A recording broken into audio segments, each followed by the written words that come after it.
आणि राज ठाकरे यांनी दुबार मतांचं गणितच आजच्या सभेमध्ये मांडलं। मतदार याद्यांमध्ये दुबार मतदार असल्याचं वक्तव्य राज ठाकरे यांनी केलं। कल्याणमधल्या मतदारांनी मलबार हिलमध्ये मतदान केलं असं म्हणत राज ठाकरे यांनी बोगस मतदारांच्या याद्याच दाखवल्या।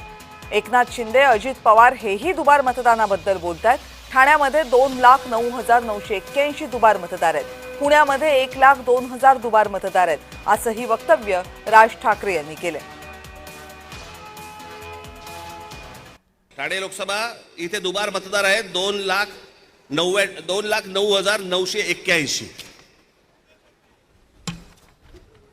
लोक म्हणतील की बाबा हे आकडे तो बोलून दाखवलेत, पुरावा कुठे आहे? मी आज तुमच्यासाठी पुरावा देखील आणलाय ह्या सगळ्या दुबार मतदारांचा।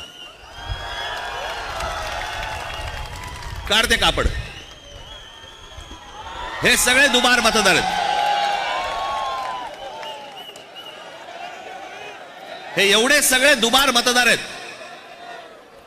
हे मी तुम्हाला आता जेवढे फक्त मतदारसंघ सांगितले तेवढ्यातले फक्त दुबार मतदार आहेत। म्हणजे तुम्हाला कल्पना येईल महाराष्ट्रामध्ये काय प्रकारचा गोंधळ येतो। 4,500 मतदार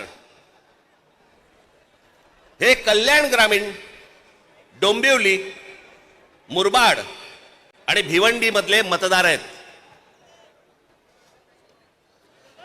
या इकडच्या मतदारांनी इथल्या मुंबईच्या मलबार हिल मतदारसंघामध्ये देखील मतदान केलेलं आहे। ही त्यांची मतदार यादी आहे। या मतदार यादीमध्ये त्यांनी त्या मतदारसंघांमध्ये देखील मतदान केलेलं आहे आणि मलबार हिल मतदारसंघामध्ये देखील मतदान केलेलं आहे। असे लाखो लोक आहेत महाराष्ट्रभर की जे या मतदानासाठी म्हणून वापरले गेले।